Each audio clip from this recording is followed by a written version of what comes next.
Although we're still in the midst of the calving season for many cow-calf operations, it's not too long until the breeding season for next year's calf crop will be upon us.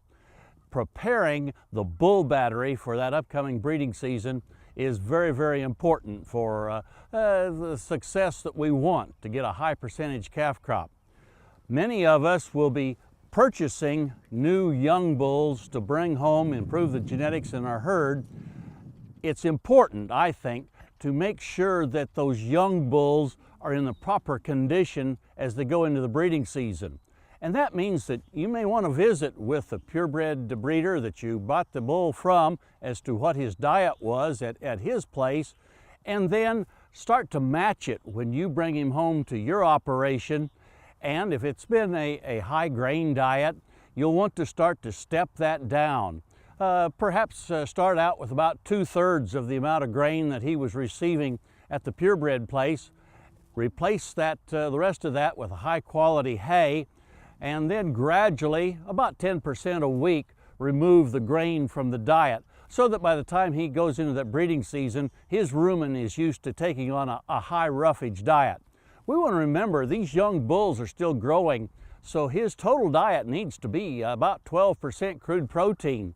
That means that the hay that we're giving that bull as he goes into that breeding season needs to be a pretty high quality hay.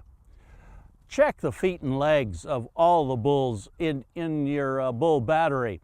If we need to do some trimming, let's get that done at least about 30 days or so ahead of the breeding season. Call your local veterinarian, schedule that so that that can be done in time for that bull to heal up and to travel well during the breeding season.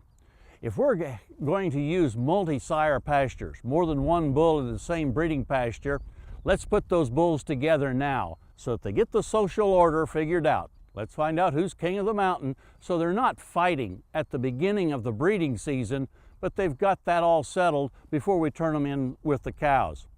If we're going to use both old bulls and young bulls, I would want to match those bulls together by age. In other words, as we put them into the breeding season, put old bulls together and put young bulls together.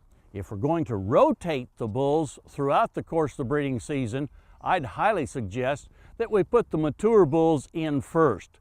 Let them breed the majority of the cows, and then, say the last third of the breeding season, rotate them out and bring in the new yearling bulls.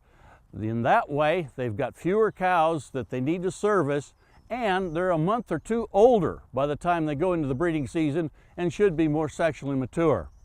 Keeping in mind a few of these pretty simple management procedures, I think can go a long ways to improving pregnancy rates in your herd this spring.